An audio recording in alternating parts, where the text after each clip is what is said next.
Assalamualaikum warahmatullahi wabarakatuh guys. Hari ini saya di luar guys.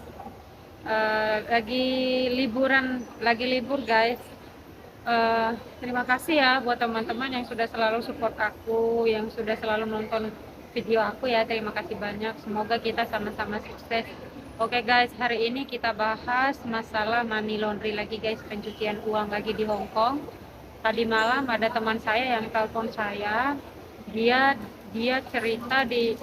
menceritakan masalah ini dijemput paksa di rumah majikannya oleh polisi karena dia ada salah satu teman kita di sini yang oversize, yang anak kaburan gitu, ajak dia bikin ATM lagi guys, bikin ATM, bikin tabungan di Bank of China, terus ATM-nya itu diambil sama mereka. Nah, dia dibayar 5.000 lagi guys. 5.000 itu 10 juta uang Indonesia.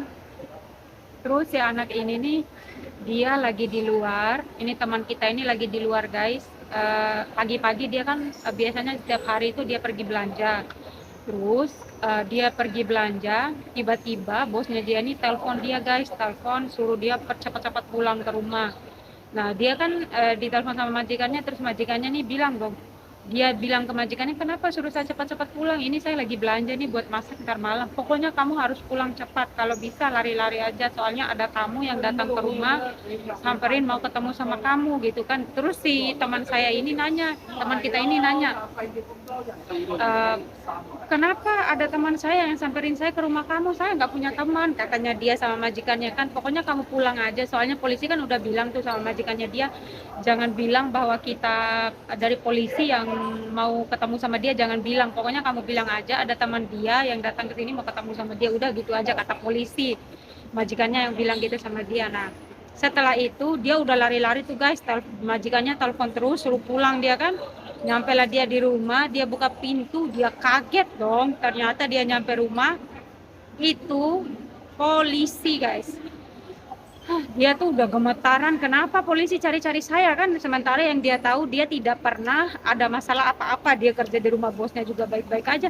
Dia kira itu, bosnya itu apa sih, kan kemarin tuh katanya dia, anaknya dia tuh karena dia sambil main HP, anaknya tuh ada yang jatuh gitu. Dia kan jaga anak, dia kirain tuh bosnya tuh laporin dia ke polisi, ternyata enggak guys. Dia di polisi samperin dia karena dia ini jual kartu ATM-nya sama anak yang overstay guys, anak yang kaburan di sini, untuk dijadikan ATM itu, untuk dijadikan money laundering itu, pencucian uang itu. Dia buat ATM pakai dokumennya dia, pakai alamatnya majikan itu, terus ATM-nya itu dipakai sama mereka ya, yang kemarin yang pernah saya bahas itu. Kalau yang nonton video aku tuh pasti tahu. Nah, kalau yang ini nih lebih parah lagi. Yang kemarin itu kan untung ketemu sama saya, kalau si Mbak Umi itu kan. Kalau yang ini dia udah, ATM-nya dia tuh udah masuk uang, udah mau 100 juta dolar Hong Kong guys. Itu nggak tahu 100 juta itu berapa tuh, dikalikan aja sendiri tuh dolar Hong Kong. Nah, setelah itu si polisi ini dia buka pintu, polisi, dia tuh udah ketakutan guys, ini kenapa gitu kan. Setelah itu ditanya sama polisi, kamu jual ATM kamu ya, katanya polisi. Langsung ditanyakan, dia tuh mau mengelak tuh, katanya enggak pak, enggak mungkin, karena ini data-data kamu ada semua di sini, kamu penarikan uang kamu jam berapa, kamu ambil uang jam berapa, kamu bikin ATM ini tanggal berapa. Ternyata dia tuh udah bikin ATM itu udah mau 1 bulan, mau 2 bulan guys. Ini temannya saya ini. Terus polisi tuh bilang sama dia, ayo kamu ikut kita ke kantor polisi. Dia nggak mau pergi. Terus dia udah ketakutan, namanya juga guys, dia nggak tahu apa-apa kan. Memang dia hanya jual ATM itu karena memang dia nggak tahu juga sih. Aku juga tidak menyalahkan dia juga. Ya, di sini saya tidak menyalahkan siapa-siapa gitu, karena kemarin tuh video aku yang satu itu ada yang merasa tersinggung. Jadi aku tidak menyudutkan teman saya ini, saya tidak menyudutkan siapa-siapa di sini, cuman kita ambil pelajarannya aja guys, untuk saling mengingatkan biar tidak kejadian lagi seperti teman kita ini. Nah, dia dibawa paksa sama polisi, dia tuh nggak mau pergi karena memang dia nggak merasa bersalah, tapi kan nggak boleh, harus ikut.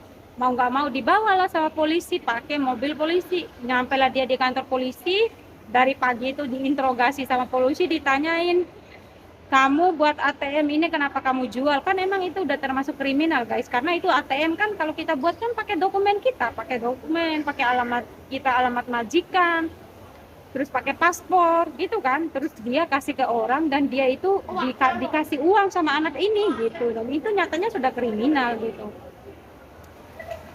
Terus saya tidak menyalahkan karena memang dia juga nggak tahu guys gitu. Nah kita di sini ambil hikmahnya aja, ambil pelajarannya aja. Setelah diinterogasi, ternyata di sana itu diinterogasi kan, dia ditanya, terus dia tuh ceritalah, saya ketemu sama anak ini di salah satu taman, katanya dia ketemu sama orang ini.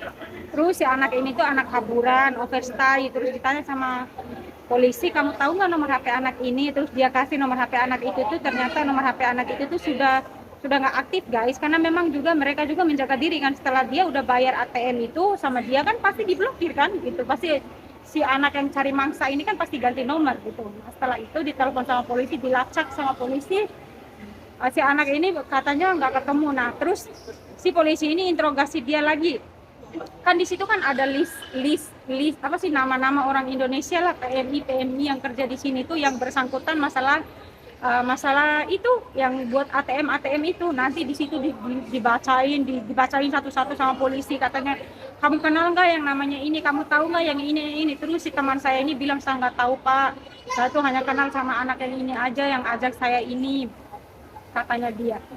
Nah ditanya dia sampai malam jam 12 malam, tahu, diinterogasi sama polisi guys. Nah kita bahas masalah ini tuh tidak menyudutkan siapa-siapa, ini saya cuma kasih pelajaran apa sih, kita ambil pelajarannya aja bahwa seperti ini tuh tidak baik guys. Apalagi kan kita ini kan di negara orang, tidak mungkin ada orang yang kasih kita cuma-cuma uang sebanyak itu, ketemu bikin ATM langsung dapat uang 10 juta, tidak ada yang seperti itu. Mari kita tuh belajar, kita kerja baik-baik di rumah majikan, hanya gara-gara itu kita mau dibawa sama polisi di kantor polisi. Iya kalau hanya diinterogasi seperti ini aja, kalau kita di penjara kan gitu guys.